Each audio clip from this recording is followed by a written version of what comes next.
Yeah. Please tell me that I can't, that I won't, that I fail, that I'll never make it out, yeah.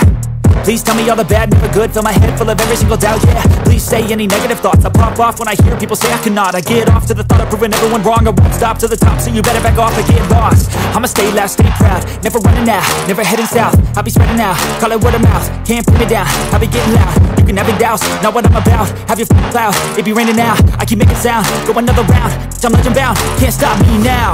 Yo, salutare lume și bine v-am găsit sau regăsit pe canalul meu de YouTube I Like to Play Poker. Astăzi vreau să vă prezint primul episod dintr-o serie de episoade, aproximativ 8 de cash game jucate în Timișoara la Gentleman's Poker Club. În perioada 1 august până în 12, 14, 15 august m-am aflat în România și la Gentleman's Poker Club se desfășura o promoție numită Cash Mania, care avea să dureze 4 zile și am hotărât să joc și eu aceste 4 zile de Cash Mania. Socotelile erau simple, mi-am propus, sau mai bine zis, mi-am rezervat 1000 de lei pentru fiecare zi de joc, adică în jur de 4000 de lei. Asta însemnând prima zi 1000 de lei, dacă pierdeam acea 1000 de lei în prima zi, urma să joc ziua a doua, la fel cu 1000 de lei și tot așa mai departe. Am hotărât să joc cel puțin aceste 4 zile de Cash Mania la Gentleman's Poker Club. Bineînțeles că ele s-au făcut mai multe de 4 zile, deci am jucat mai mult decât a durat promoția și cred că foarte bine am făcut, deoarece m-am simțit foarte bine acolo, ca de fiecare dată când merg la Gentleman's Poker Club în Timișoara. Bineînțeles că mizele nu au fost foarte mari sau nu au fost mari deloc, deoarece sunt un jucător amator și nu îmi permit să joc mize mai mari. Am jucat 1 cu 3 și pe alocuri 5 cu 5 lei, bineînțeles, roni, ca să zic așa. Haideți să începem, haideți să intrăm în desfășurarea acestui joc din Day 1 Cash Mania. Vă invit să rămâneți alături de mine pentru a vă arăta și a vă spune câteva mâini, un număr de 6 mâini, cred că în acest episod, pe care le-am considerat interesante și pe care vreau să vi le prezint aici. Așadar, dragilor, prima mână pe care vreau să vă prezint astăzi este cu mine în poziția de cut-off și Under the Gun a făcut un straddle, adică de 5 lei. Toți jucătorii foldează până la mine, iar eu deschid jocul cu o pereche de ași, iar deschiderea mea este de 23 de lei. În urma mea, butonul și small blind foldează, iar call la cei 23 de lei îmi dă big blindul și persoana care a făcut straddle de 5. Așadar, jucăm mâina în 3 și vedem flopul, care este format din damă 9-10 cu flash draw la. Primii doi jucători bat check-ul până la mine, iar eu fac un c-bet de 20. Jucătorul de big blind îmi dă call, iar jucătorul aflat în stradă hotărăște că este momentul să împingă toate jetoanele în față. All-in-ul acestui jucător este undeva la 360, între 360 și 400 de lei. Îmi iau un timp de gândire și ajung la concluzia că în acest spot trebuie să dau fold, deoarece nu văd să aibă jucătorul prea multe bluffuri. În mintea mea are o mână deja făcută, cum ar fi set de zecari, de noari, poate chiar popă valet, o mână deja făcută. Aleg să dau fold, jucătorul din big blind plătește. Eu nu reușesc să filmez toată mâna, dar pe river se dublează noarul, iar jucătorul care a intrat all-in a anunțat că are full de zecari. Așadar avea o pereche de zecari în mână, zecarul pe flop reușește să lovească setul și până pe river să facă un full. Bun fold. Mâna numărul 2 mă găsește și de această dată în cut-off cu un as valet suited, as valet de roșu. După ce jucătorul aflat în hijack deschide cu 36 de lei, eu sunt următorul la vorbit în cut-off și cu as valet suited găsesc de cuvință să fac un 3-bet, un 3-bet destul de mare, de aproximativ 125 de lei. Primesc call de la small blind și de la jucătorul care deschisese inițial pre-flop cei 36 de lei. Așadar vedem flopul în 3, un flop care este format din 2, 3, 4 rainbow. Primul jucător bate check, iar jucătorul al doilea, care deschisese inițial cu 36 de lei pre-flop, intră all-in, aproximativ 400-500 de lei. Între 400 și 500 de lei își bagă toate jetonele, iar acțiunea este la mine. Din păcate, flopul conține doar un singur roșu, 3 de roșu dacă nu mă înșel, și mai mult de as high și un eventual runner flush sau o gaură de chintă. Nu am hotărât că e momentul să dau fold la as valet și să las această mână să treacă, cu gândul că voi avea alte spoturi cu mâini mult mai bune, întucând astfel potul. Mâna cu numărul 3 este o mână destul de interesantă, zic eu.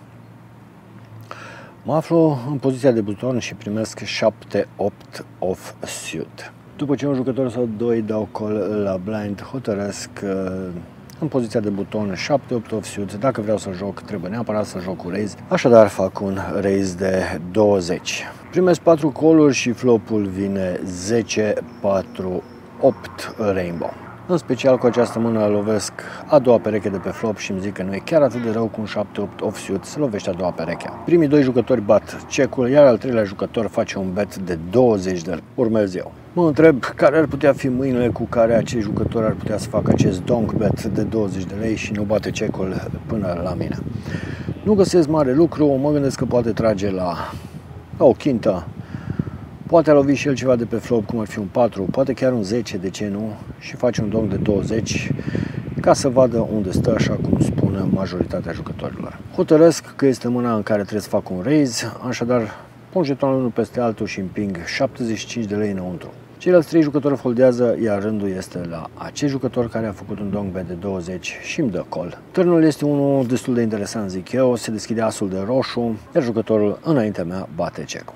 Mă gândesc că acest as mă poate favoriza mai mult pe mine decât pe el. Bineînțeles că acest as îl pot folosi ca și un scary card, deoarece am deschis pre-flop și este mult mai probabil ca eu să am asul. Îmi iau inima în dinți și îmi spun că nu este neapărat să fac un bet foarte mare pe acest turn, deoarece și un bet mic ar putea să-și facă treaba la fel de bine ca un bet mare. Așadar îmi iau jetonul în mână și fac un bet de 50. Jucătorul stă foarte puțin pe gânduri, după care foldează. Cere dealerului să mai arate și riverul.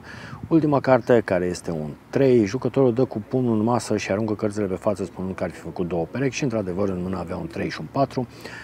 Lovise pătrarul pe flop și 3-ul de pe river, iar fi adus 2 perechi și ar fi dus potul. Dealerul împinge jetoanele către mine, iar eu sunt mulțumit de jocul meu. Poziția mea este de middle position, iar după acest Mississippi, small blind foldează, big blind dă call, la fel face și UTG și UTG plus 1. Ajunge acțiunea la mine cu as popă offsuit, deschid jocul cu un bet de 30 de lei. Toți jucătorii în urma foldează, iar jucătorul care făcuse Mississippi, mai bine zis, jucătoarea care făcuse Mississippi de 6 dă call la 30, iar ceilalți jucători foldează, mâna se joacă în heads up, iar flopul este as 6-3 cu 2 trefle. Sunt primul la vorbit și bat check-ul și las butonul să-și exprime intenția. Jucătoarea din Big Blind bate check-ul în spate și vedem turnul, care este un 3. Nu este o treflă. Decid că în acest moment este timpul să bag eu banii în pot. Așadar fac un bet pe acest turn de 40 de lei, iar jucătoarea din Big Blind îmi dă instant call. Urmează riverul, care este un 10 de treflă. Fac un bet mic pe river, un bet de 50 și sunt pregătit să foldez la orice raise. Fac 50 de lei în pot, iar jucătoarea din Big Blind anunță call-ul, ceea ce mă face să cred că sunt bun în această poziție cu top pair. Fac showdown la as popă, iar jucătoarea din Big Blind îmi arasă as 10, ceea ce înseamnă că a lovit 2 perechi pe river, duce potul, felicitările mele, bine jucat, cu check-ul în flop. De această dată mă aflu under the gun și primesc un as 10 offsuit. Deschid jocul cu 15 lei, toată lumea foldează până la cut-off, care îmi dă call, ceilalți jucători din buton, small blind și big blind foldează și ei.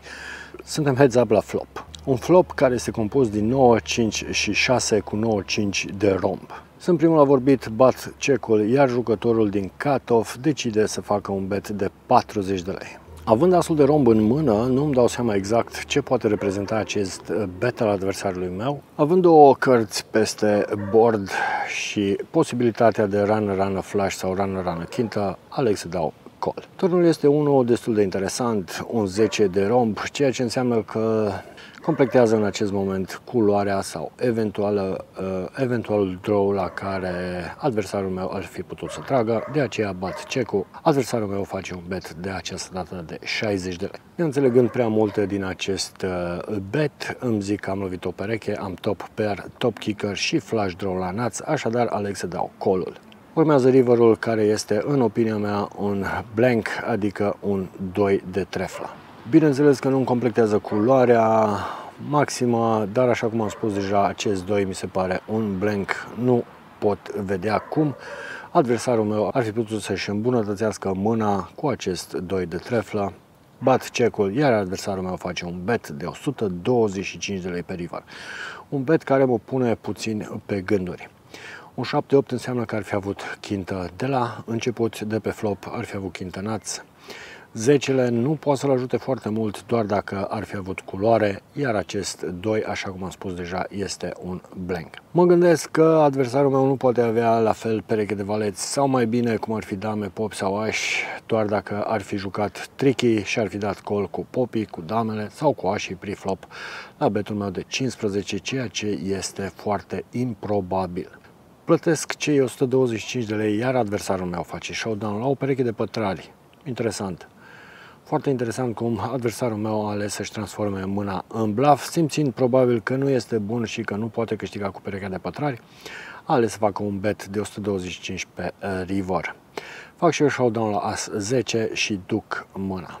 Și iată că ajungem la mâna cu numărul 6, care este și ultima mână din acest videoclip. Această mână se desfășoară în 6 jucători, fiind destul de târziu sau de devreme dacă vreți, adică undeva pe la 4 dimineața probabil. Noi începusem să jucăm la ora 9, așadar am rămas doar 6 jucători la această masă, iar eu în poziția de buton. În această poziție primesc o mână jucabilă, dacă îmi dați voie, din buton 8-9 offsuit. Jucătorul under the gun în această mână deschide jocul cu 10, under the gun plus 1 de call, la fel fac și eu. Butonul foldează și în acest moment small blind-ul se decide că este momentul să mărească și o face cu un bet de 50 de lei.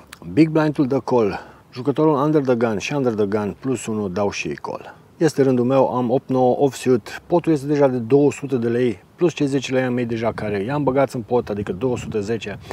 Trebuie să completez încă 40 de lei, ceea ce nu-mi lasă altă posibilitate decât să o fac. Așadar dau și eu call cei 50 de lei cu 8-9 offsuit din buton și suntem 5 jucători pre-flop la un pot care este deja de 250 de lei. Flopul este unul excelent din punctul meu de vedere, și anume 8-9-2 cu 8 și 9 de romb. Mă felicit în sinea mea că am dat call pre-flop și iată că lovesc top 2 pair.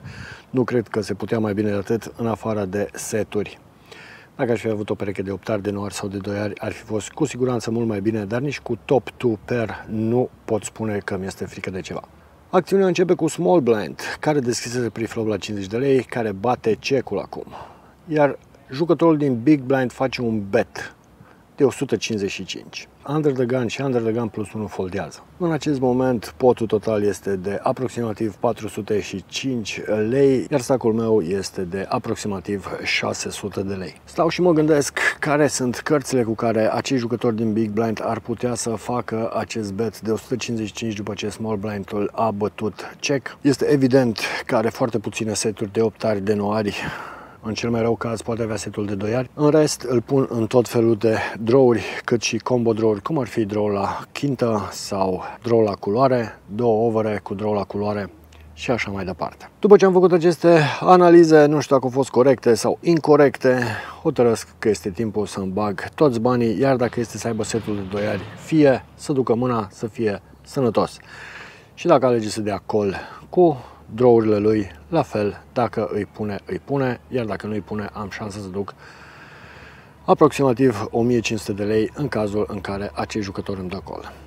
Pun jetonul unul peste altul, anunț all-in, small blind foldează, iar big blind-ul este în modul de gândire. Își face toate calculele posibile, probabil că și el mă pune într-un draw la fel, își pune jetonul unul peste altul și hotărăște să împingă și el all-in, o sumă care este mai mică ca a mea, adică undeva la 555 de lei, împinge jetoanele, anunță call-ul și nu avem altceva de făcut decât să sperăm.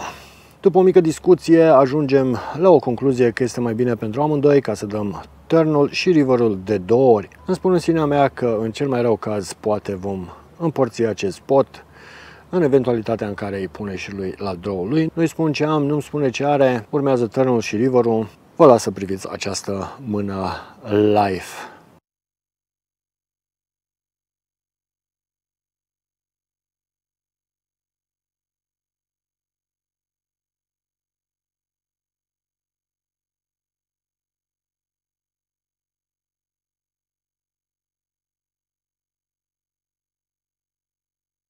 Aveam speranța că în cel mai rău caz vom împărți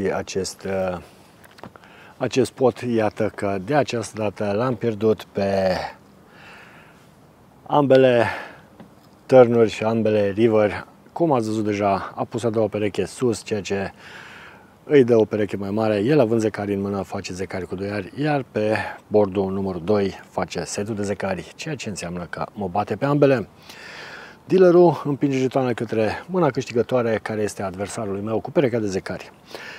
Cum am spus deja la începutul videoclipului, perechea de zecari m-a urmărit în această seară până la final. Mi-a spart așii în prima mână pe care vreau prezentat-o și m-a lăsat fără niciun ban în buzunar la sfârșitul acestei zile de Cash Mania, ziua numărul 1. Deși am hotărât ca ziua 1, ziua 2, ziua 3 și ziua 4 să nu pierd mai mult de 1000 de lei, iată că astăzi am făcut un buy-in de 1200, care s-a transformat în 0 lei. Am pierdut 1200, am să vă las și aici sus, probabil în partea dumneavoastră dreaptă, un count al buy-in-ului și al cash-out-ului pentru a vedea la sfârșitul acestei serii de videoclipuri care a fost plusul sau care a fost minusul.